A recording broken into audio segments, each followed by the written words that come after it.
Hi, Sutamani here, and you found me because you've searched with the question, way to lower cholesterol.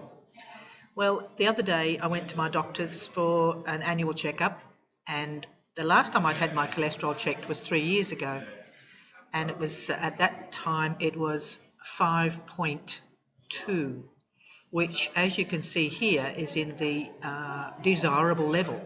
That was just 3 years ago. Well, when I went to see my doctor the other day, I got a shock, and he said, you're over 7, you're 7.3, I think it was. So he recommended that I do something to reduce my cholesterol. And I said to him, well, look, I hate taking pills. I don't want to do that. I'd rather just try and do it naturally. And I realised also that I've put on about 10 kilos in the past 3 years, so I need to really get my weight down too. So as it explains here, cholesterol is a form of fat found in the blood. So the first thing he recommended was that I cut down on animal fats. And the simplest way, he said, was the simplest and the quickest way without changing your diet too much is to actually cut off all the fat whenever you do cook meat. So if you're cooking a chicken, cut off the skin and the fatty bits. If you're cooking a steak, cut off all the fatty bits around the edges. Well, I actually did cut back on red meat. I'm going to have hardly any of that in the next few weeks. He told me, come back in 2 months. Oh, actually, he said 1 month. And I said, no, give me a bit longer. So I've got 2 months to try and get it down. Today's the 4th of August. So what I'm going to do is I'm going to make a few videos, and I'll give you an idea as to how I'm going in my lowering of the cholesterol, following the recommendations of my doctor. So the first thing I'm going to do is to cut down on red meat from about 3 or 4 times a week to one time a week. I don't eat a lot of biscuits and cake. Well, yeah, I guess I do eat them sometimes, so I have to cut those out. Don't eat sausages. I hate sausages.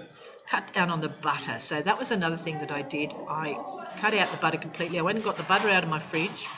Now, I don't know if you have a product like this in your country, but in Australia we have a product called Flora Proactive, and it actually has plant sterols that actively lower the cholesterol. So now when I'm putting the butter on my biscuits or on my toast, this is what I'm using. So let's see if that makes a difference too.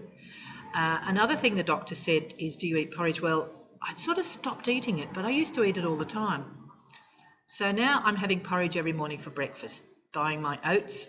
I just get the really cheapest ones, don't have to spend a lot of money, and I like putting honey on them. And of course bananas go well with them too. Another thing that one of my sisters told me was to eat macadamias. So that's an interesting one. It says here, reduce low-density cholesterol, the bad cholesterol, and should be included among nuts with qualified health claims. Now, the thing here is it's not included in health lists because it's got some saturated fat in it. So don't go mad with the macadamia nuts. My sister said to eat 4 a day, 4 macadamia nuts. Okay, so there you have it. That's what I'm going to be following. And if you'd like to follow along, just subscribe here to my YouTube channel, and I'll be posting more videos about how I'm going with my lowering of my cholesterol. And if you'd like to see why I make helpful videos like this, have a look at my website, easysteps.work, and that's how I make money online, by making videos like this. I'll spell it for you, easysteps.work, EASYSTEPS.WORK. Okay, see you later. Good luck with your cholesterol lowering.